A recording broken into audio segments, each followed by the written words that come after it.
Alright, this is a review of the Red Star shoulder mount follow focus unit and matte box. So I'll go ahead and start getting it assembled here.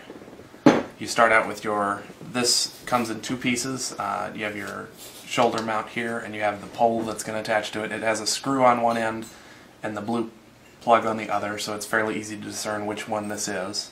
You can attach it to your little double arm here, it doesn't matter which side.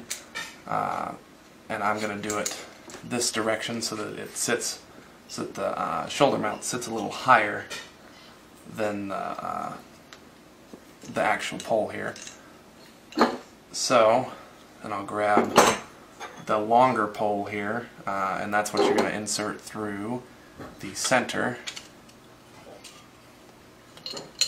And you could install it one of two ways. You can either put this forwards, having your camera facing this direction, which is how they have it in the pictures, or you can have it this direction with your camera lens facing this direction. It gives you the ability to move it back a little further. Then you have your holes here for these guys, and we're just going to put them just barely in there, and you can see right there, and tighten these down.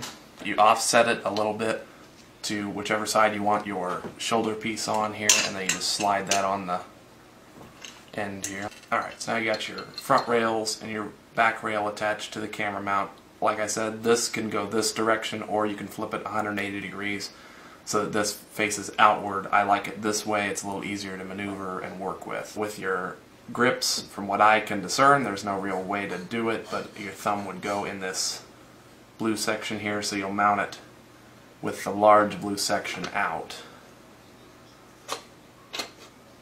Alright, so there is your base rig with no attachments on it.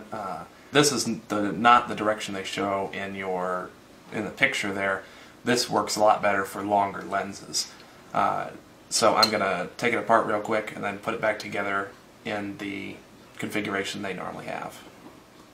Alright, so now we're back and I've got the camera mount mounted the opposite direction. This is how it's in the pictures that I've seen. This is how it is mounted in there. So the first thing I normally attach is the follow focus unit here, because that's got to go first on the rails. And you'll slide it in. You can do it either left-handed or right-handed. It doesn't matter. It's just whatever direction you mount it in here. Now I just slide it all the way back, and then I'm going to assemble my matte box here.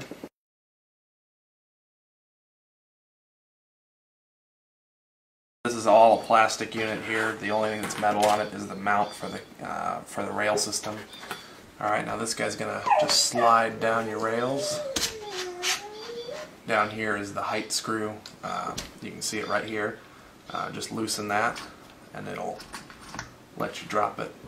Now with the 10 to 22 millimeter lens and the 18 to 55, this right here is small enough to go through this hole, but the end is not. So you actually have to remove the lens, which can get kind of annoying if you're doing this every day. So that's why I leave it mounted. The other thing that's really a disadvantage here is your battery door. You can't reach if it's mounted, so you have to unmount the camera every time you want to change battery. And you have to take the lens off every time. So that's a major disadvantage for me there. Get your camera mounted on there and then stick your lens through the matte box here. That's why I did not tighten down all the screws here, so I can make adjustments. And then mount your lens. There we go. Now you're going to slide your matte box, loosen your screw on this band here, and then pull the band all the way out. Wrap it around the camera, and then stick it back through here. And then you'll want to get this pretty tight. Then you're going to slide your follow focus unit up. It's just these gears here. Getting those gears together is what you're wanting to do.